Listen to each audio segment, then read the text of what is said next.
এখন দেখেন আপনি যেটা বলছেন এর উপরে কথা নেই। এই যে ভেতরে দাঁড়িয়ে এই কথা বলা, আমরা কিন্তু বাইরের থেকে বলছি।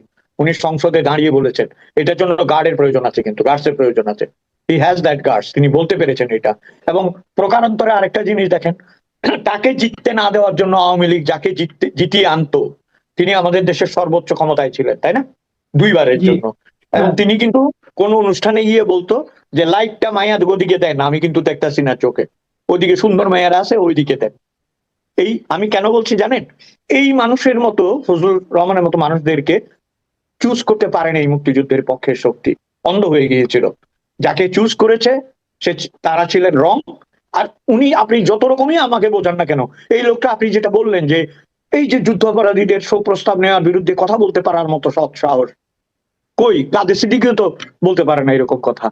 তাদের আরো অনেক যারা মুক্তিযোদ্ধা তারাও তো বলতে পারে নাই। কর্নেল অলিদের আমরা দেখছি না বারবার এই পাশ ওপাশ করছে। সেই জায়গায় এই লোকটা তো দৃঢ়ভাবে দাঁড়িয়ে আছে। এবং যেটুকু পারপাস উনি সার্ভ করছে এটা আবার আওয়ামী লীগের একটা বিরাট পাওনা আপনার।